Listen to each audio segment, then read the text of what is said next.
Hey guys, for more than a decade, the Legina brothers and their devoted team have scoured Oak Island in search of a centuries-old treasure.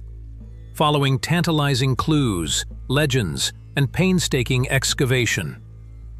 But in Season 12 of The Curse of Oak Island, a stunning discovery in the infamous Money Pit area, coupled with an equally mystifying find on Lot 5, has left the entire team utterly speechless. This season, as the search intensifies in both the swamp and the Money Pit zone, a series of dramatic breakthroughs have offered perhaps the strongest evidence yet that Oak Island was the site of organized, secretive activity, and potentially multiple hidden treasure caches. In the northern region of Oak Island's triangle-shaped swamp, Rick Legina, his nephew Alex, and other key team members resumed excavation with renewed purpose. Their efforts have long suggested that the swamp may have been artificially modified and potentially used to conceal treasure-related activity. This time, their focus turned to buried wooden structures discovered several feet beneath the surface. While working 3 feet deep, Billy Gerhardt's excavation team unearthed a remarkable piece of shaped wood, unlike the more decayed boards found at shallower depths. "That's definitely worth keeping," Rick commented, recognizing the significance of the artifact. "Stylistically, Laird might be able to tell us the date," added Alex. Indeed, the discovery hinted at something more profound. Could this shaped wood be part of a buried structure, perhaps even a tunnel or cache system from a long-lost treasure operation? The possibility electrified the team. "The boards didn't get there on their own," Billy noted. "It certainly continues to remain of interest," Rick agreed. "We'll finish this little area and hopefully find some answers, not just more questions." The team's continued finds suggest repeated, purposeful human activity in the swamp, not random chance. Each board, beam, and artifact builds the case that something extraordinary lies beneath. But if the swamp discovery stirred intrigue, what happened next on Lot 5 nearly overshadowed it.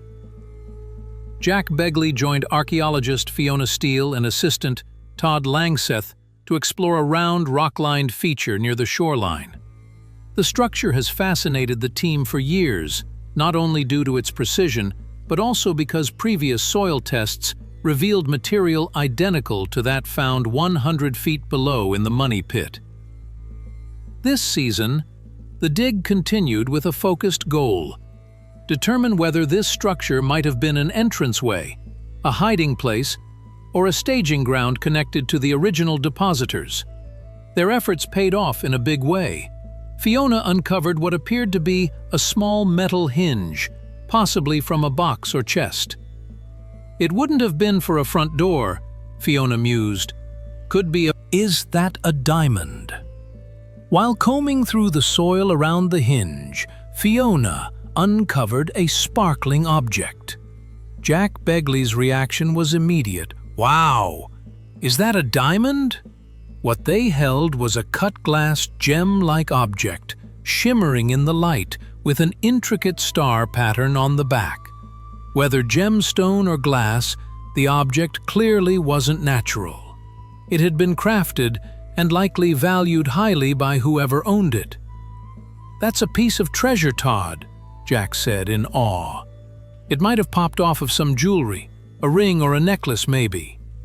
Even if not a real diamond, the craftsmanship hinted at wealth and intentional concealment. Even to make this kind of glass was an art back then, Fiona added. Indeed, this mysterious gem echoed other past discoveries across the island: gold-plated buttons, silver coins, and other early artifacts, many of which predated the discovery of the Money Pit. The following day, the team gathered in the Oak Island lab for expert analysis. Rick, Marty, and Alex Legina were joined by archaeologist Laird Niven and archaeometallurgist Emma Culligan. Emma had already conducted a chemical breakdown of the sparkling object, and her findings were stunning. "It's a really high content of lead," she reported. "You wouldn't see this in modern glass. It's clean, controlled.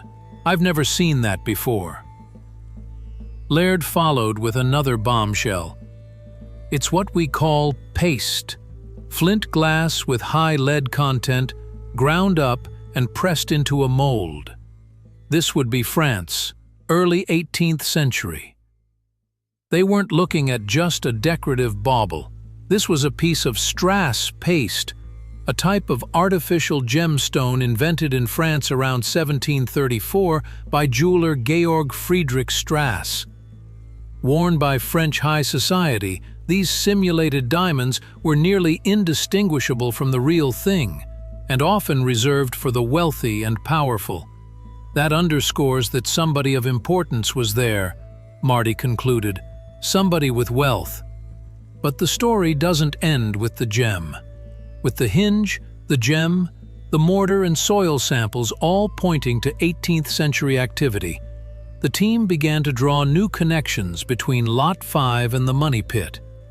"It fits squarely with the Duc d'Anville's expedition," Marty noted. "In 1746, the ill-fated Duc d'Anville fleet, sent by France to reclaim Nova Scotia from the British, mysteriously failed and was plagued by storms, disease, and disaster. Some historians have long theorized that the mission may have included concealing treasure or valuables to avoid British seizure. The possibility that members of this expedition, or their agents, camped on Lot 5, using the round stone structure as a... Season 12 of The Curse of Oak Island has already delivered revelations that deepen the mystery and bring the team closer than ever to answers. From handcrafted shaped wood buried deep in the swamp to early 18th century French imitation gems hidden in a mysterious shoreline structure, the discoveries point toward one conclusion: people of importance and wealth were here, and they left traces of their activity, and possibly their treasure. With the pieces falling into place, soil matches, architectural clues, and stunning artifacts, the search presses on with new urgency. "Let's go find more," Marty said. "Go find the brothers and sisters of that thing," Laird echoed. "The treasure of Oak Island may still be hidden, but one thing is clear. The island is speaking louder than ever, and the answers might finally be within reach." While the discoveries on Lot 5 and in the swamp are groundbreaking on their own, what makes them truly significant is how they continue to reinforce one another. The matching soil composition between the money pit and the round structure on Lot 5 suggests that the two areas weren't isolated operations. Instead, they may have been part of a larger, coordinated effort, possibly to mislead or divert future searchers. If treasure was indeed hidden deep in the money pit, then Lot 5 may have served as a staging area or even a decoy site. The level of planning and craftsmanship involved indicates the work of highly organized individuals with considerable resources and motivation.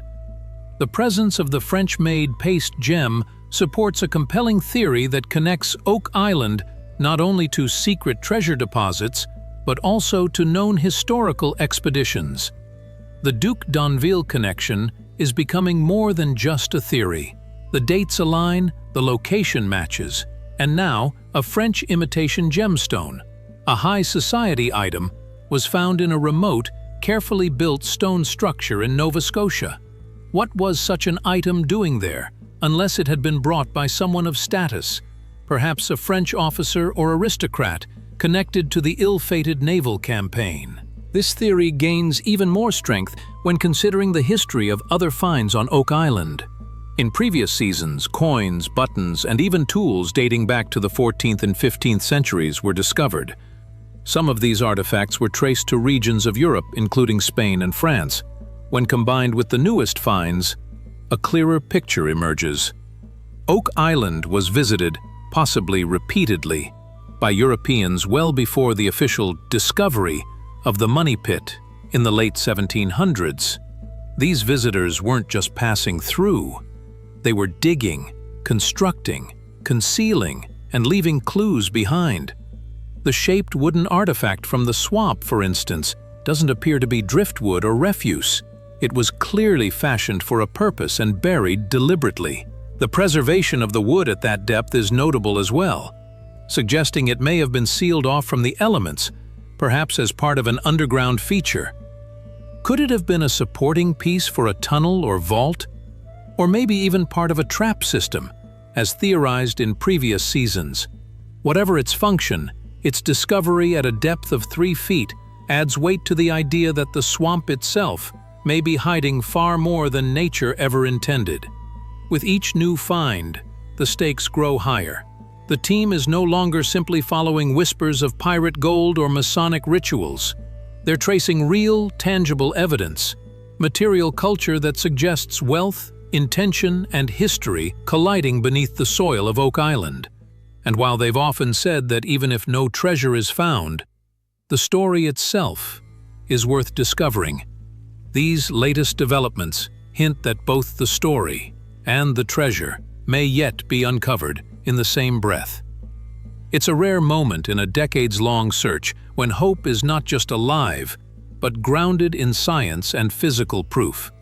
Perhaps the most powerful element at play now is momentum. The team is hitting on all cylinders. Data analysis, archaeological excavation, and historical context are aligning like never before. The swamp continues to reveal new secrets with every layer peeled away. Lot 5, once a curiosity, has emerged as a potential linchpin in the entire Oak Island mystery. And the money pit, long plagued by flooding tunnels and collapsed shafts, may soon give up its ultimate secret if this new line of evidence holds true. As Season 12 barrels forward, the mood on Oak Island is one of cautious optimism and sharpened focus. The finds are no longer just pieces of an unsolvable puzzle. They're beginning to fit together, whether through the glint of a 300-year-old simulated diamond, the grind of ancient hinges in the dirt, or the faint outline of submerged structures in the swamp. The past is speaking. And for the first time in a long while, the team might just be in a position to finally listen and dig deep enough to hear the truth